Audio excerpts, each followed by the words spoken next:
What's up guys, Mike here, and today we are doing part 1 of my Eastern Conference preview. Now you can see by the video length, I had to split this up into 2 parts because I didn't want one preview taking over 20 minutes. But that just really means I got to talk about every single team a decent amount in these 2 parts. So part 2 should be coming on Saturday, and if you missed my Western Conference preview, I'll link that somewhere down below. And other than that, let's just jump into this. We're going from 15 down to 8 in this video. So enjoy. Number 15, the Philadelphia 76ers. I'm going to skip past the negativity here and only look at the positives. Yes, Ben Simmons is still injured. Yes, this team still has way too many big men, and yes, their potential best player has never played a game on an NBA court. None of that really matters to me. Because sure, the 76ers aren't a playoff contender this season, but they are an exciting young team, which is something you could not say last year. When Simmons comes back, the ball will be put into his hands, and he'll have all the opportunity in the world to become the next NBA star. On top of this, the 76ers have so many young big men that one of them has to grow into a future all-star, right? Well, from what's been reported, Nerlens Noel will probably be traded as soon as the Sixers can get some kind of asset for him, which leaves Philly with Jaleel and Joel. Now, Jaleel is fresh off a season where he had tons of growing pains and still averaged 17.5 points per game and 7 rebounds per game. Yet many are already writing him off. Here's a message to everyone. Okafor is turning 21 this season. Let's give him a chance to prove himself. And as for Joel Embiid, has there ever been more anticipation for a player to finally start his career? After 2 seasons of injuries, the man who was once compared to a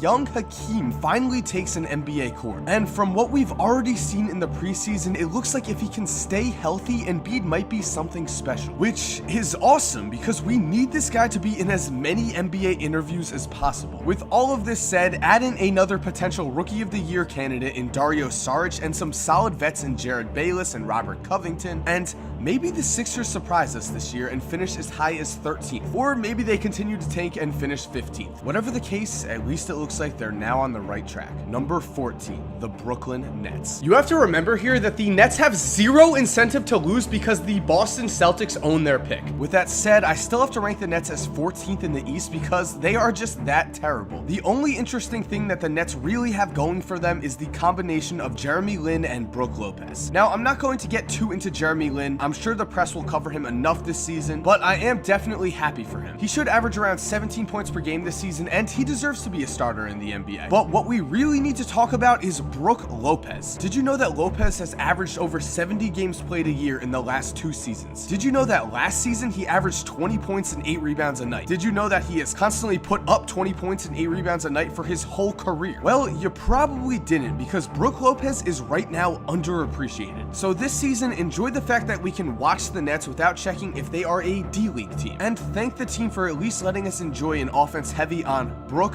Lin pick and rolls. See what I did there? Number 13, the Milwaukee Bucks. Now, if Chris Middleton did not get injured, the Bucks might have been competing for a playoff spot this season. Instead, I think they will show flashes of great potential, but ultimately will come up short. Point Giannis is one of the most interesting storylines this season. I can't wait to watch him run up and down the court. Jabari is now 21 and is in the best shape of his life. Hopefully, he comes back after the offseason with a jump shot. If he does, look for him to be a big building block in Milwaukee's future. And the Bucks added Delhi, who as a spot-up guard is the perfect complement for Point Giannis. And anything that helps Point Giannis helps NBA fans everywhere. And other than that, I did talk about Milwaukee's team as a whole for a few minutes in my Giannis video very recently, so if you're a Bucks fan, I definitely check that out. Number 12, the Orlando Magic. I'm gonna be honest with you guys, I do not believe in this Orlando Magic team. This offseason, Orlando traded for Serge Ibaka and signed Bismack Biyombo while they already had Aaron Gordon and Nikola Vucevic starting up front. These moves have prompted Orlando to slide Gordon down to the 3 spot, which I think is a colossal mistake. His incredible athleticism makes him a potential matchup nightmare at the power forward spot down the road. I don't think he's ever going to be a good small forward in this league. As for Vucevic's feelings on these moves, he was public in saying that he was confused and felt the Magic had enough starter level big men. Basically, he's kind of annoyed that the Magic brought in other big men when he already felt that he proved that he was a quality starter. So unless they end up trading him, I think there could be some potential chemistry problems problems here down the line. And just looking at this roster in general, it just doesn't seem good enough to make a playoff push in this new and improved Eastern Conference. The only consistent shooter in the starting lineup is Evan Fournier, who is really just an average starter and nothing more at this point. Elfrid Payton has been especially notorious with his ability to miss jump shots, and if he can't find some sort of improvement this season, I think his career goes down the road of Michael Carter Williams. Now, with all of this said, this has been a very negative review, and we have to remember that this is a very young team. So there may be some improvements, but like I said, I just don't believe in them. And one more time, because this has to be said again, can we please free Aaron Gordon and get him back to the power forward spot? That was the guy I believed had the most potential on their roster, and now he's playing out of position. Come on, Orlando, you could have Sean Marion 2.0 on your hands. Number 11, the Miami Heat. Last season, Miami was third in the Eastern Conference and reached the second round of the playoffs. This season, I am very confused with this roster. Let me start this off by saying the Heat do have two promising young players in Justice Winslow and Josh Richardson. Both have shown that they can excel on the defensive side of the court, but I don't think either is ready to become a major part of an NBA offense this season, which is a problem because they will probably be getting plenty of shots in this Miami offense, which is a part of the reason why I think the Heat will struggle this season. My other main concern is that the Heat are just full of question marks. Is Dion Waiters a changed man after being snubbed this offseason? Is Goran Dragic ready to lead an NBA offense again? In Dragic's last season with Phoenix, the man averaged 20 points and 6 assists a night, but with the Heat last season, he was forced mostly into a spot-up role, never looked comfortable, and only scored 14 points a game. So if he's handed the keys to the offense, I think Goran will actually have a pretty big year, but I can't be sure of that. As for the other huge question mark, is Hassan Whiteside ready to live up to his new huge contract? Every time a player gets paid like this, there are always going to be concerns about his new motivation. But so far in the preseason, Hassan has been putting up huge numbers and looks ready to break out. If he can keep this up, if Goran can tap into his Phoenix years, then maybe this team will win a few more games than I think. But other than Dragic and Whiteside and possibly Waiters and McRoberts, I just don't think this team has enough playoff talent on their roster. Let's just be patient and give the young guys another season to develop. Number 10, the Chicago Bulls. Listen, I am a Bulls fan, so you would probably think I'd have the Bulls in the playoffs. However, I really don't love this Bulls team. I'm not sure if the pieces are going to fit. The concerns about court spacing are very real. The Bulls should finish the season among the league's worst three-point shooting teams. However, I still have some hope in the Chicago team. For one thing, Dougie McBuckets is back after showing some serious promise last season. Expect either him or Mirotic to break out and prove themselves as a future building block for Chicago. Rajon Rondo has a very bad reputation the last few years, but he's actually been pretty alright. I mean, he put up some decent stats last year in Sacramento, but his main problem was a lack of effort on the defensive end. Luckily, I don't think that will be a problem in Chicago because I don't think Jimmy Butler will allow his new point guard to just not try on defense. And speaking of Jimmy, this is his team this season. No matter if him and Derek are cool off the court, they obviously didn't seem to enjoy playing together on it. Butler works hard at his craft and he's in the prime of his career this season, so I expect a huge year out of him. The only concern is that he is now going to be playing a lot more small forward as opposed to shooting guard. And historically, he's been a much better shooting guard than small forward, so we definitely have to keep an eye out on that. And of course, the real X factor for the Bulls is Dwayne Wade. Last year, Wade averaged 19 points a game and played in 74 games. If the Bulls can get a similar year out of him, then Chicago could very well make the playoffs and have the talent to be a dangerous first round team. But other than that, I just think they're a few pieces away from really contending in the East. Number 9. The Washington Wizards. Can we please remember that just 2 seasons ago, the Washington Wizards gave the Hawks all they could have and were serious contenders to reach the Eastern Conference Finals. Then came last year, a year where Washington failed to live up to their preseason hype and instead missed the playoffs despite having one of the best point guards in the Eastern Conference, which only leaves us with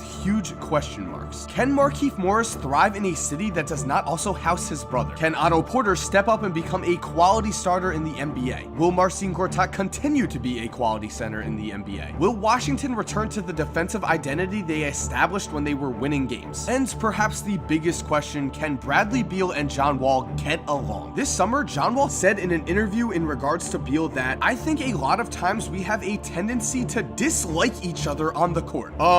John, is it even possible for you to raise a bigger red flag than that? Listen, at their best, Wall and Beal should be the best backcourt in the Eastern Conference. Only the combination of the two has never seemed to really click. This looks to be the last season that Wall and Beal have a chance to make things right. If Beal can finally stay healthy, if Wall can continue his high level of play, if Washington can get back to being a defensive force, then the Wizards could comfortably make the Eastern Conference playoffs. And maybe they'll even be better than that. Unfortunately, after last season, there's just too many question marks here. So we're going to have to wait and see if Washington can prove that they are a playoff contender. Number 8, the New York Knicks. Looking at the whole Eastern Conference, the New York Knicks might be the biggest wild card this season. If everything goes right, if everyone stays healthy, the Knicks have to be at least semi-contenders for the Eastern Conference, right? I mean, Derrick Rose is playing for a new contract this season and has shown flashes of the old D Rose in the second half of last season. Courtney Lee is a solid 2-guard who provides wing defense and 3-point shooting. Joakim Noah should provide defensive leadership and awesome passing from the 5 spot if he's able to stay healthy. Which leaves us with the Knicks' 2 most important players this season. Melo is back after a huge Olympic performance and looks to be extra motivated going into this year. If he can tap into this talented roster and play the incredible type of team ball he has shown us in the Olympics, then this could be the best season he's had in a while for the Knicks. And of course, for the final starter, we have Kristaps Porzingis. Kristaps comes into this season with a ton of hype, and I think he'll back it up. His jump shot, by all accounts, has improved tremendously. I mean, just looking at his jumper in the preseason, I can vouch and say that his jumper has looked smooth. Plus, he now has a year of experience under his belt. He's used to banging down low with other NBA big men. So if Porzingis didn't improve his scoring output by at least a few points per game this year, I'd be surprised. Which leaves the Knicks with a starting 5 that has the potential to be as good as almost any team in the Eastern Conference. If the Knicks can get some help off the bench from Brandon Jennings, Lance Thomas, and others, then look for New York to be a scary playoff team this season. And so thank you for watching, guys. That's going to wrap up part 1 of my Eastern Conference preview. If you enjoyed this video and you want more, make sure to subscribe. We're 5 days away from the NBA season, so I'm going to be doing videos like this. I'm going to be covering trade rumors. I'm going to be doing NBA what ifs. I'm going to be doing NBA conspiracies. Basically, if it has to do with the NBA, I'm going to make a video about it. So I'm definitely hyped, and I would love if you would subscribe and join me for this season. And for everyone who's still here, for everyone who might already be subscribed, remember, I am making videos on my second channel, and I just did a really cool one today. It's What NBA Head Coach Am I? I'm gonna leave the link on the screen right now and down below. So make sure to go subscribe to that second channel because I've been making some pretty cool content there. And for everyone who's been subscribed, thank you guys so much for supporting me. And other than that, have an awesome day, guys, and cue the music.